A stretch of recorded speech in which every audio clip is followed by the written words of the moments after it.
siyathoba. Pastoring. Okubaleni okufanele le number uyisense ngoba imember noma uyanikela kusongo 9 5 ntambama kuphela Monday to Friday on WhatsApp ya phone. Sibeka udaba lamaphupho noma sonto yuve hlongana mina mkhulu ukuthi ukubuza kuyini uphupha ukugcotha umcako kodwa uqala ukugcoba ekhanda. Ngiyabonga usazophendula mkhulu.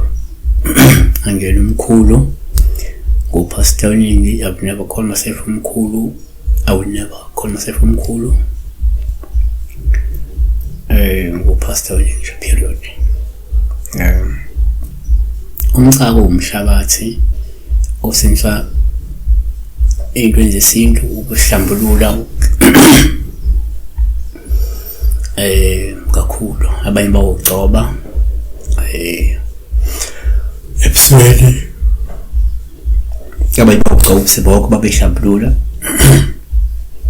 Thina ke ngasemakhaya sibe spend nangawe izindlu ngicela namandebele ukusebenzisa ufana nopende iyakwazi ukuhlanganisa nje upende into ibemhlophe. So ngokusinto uma ngenze uphupha umcako upha oluhle uma ugcobile ngisho ngenzeka uyakhonjiswa la ukuthi kumele empeleni sokume uhlambulule itshalwa ekwempela ngoba zidinga ukuhlanjululwa njengamanje. Nabo thokunya ngayibeka kanje ngenza futhi umphupha umcako ubupha oluhle uma ugcobile so likhomba la ukuthi ngenzeka unesithunya esidinga ukuthi ke usihlambulule ukuze kukhanye uphinde ube nobunhlanhla wena yabona.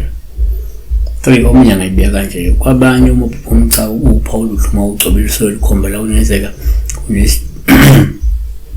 akumele usebenzise ukuzihlambulula uziphothule ngawo uzohlambuluka ngoba umuntu uthola ukuthi kade ehlambulula ngemithi so yabona sika ugcobile manje futhi ke isiphothule ngawo lento uyiqala ukuzihlambulula ngale mithi olisebenzisa ifuna ukuthi uziphothule ngalo mcako manje ukuthi usebenzise ugcobe bese kuhamba uzihlambulule emfuleni noma emanzi ngamanzi yabona.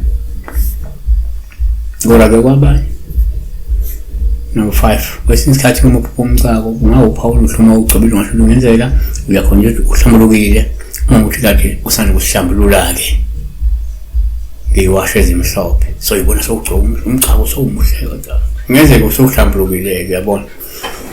Kodwa ngaloko ungawusebenzisa uyihlambulula. Siyabonga.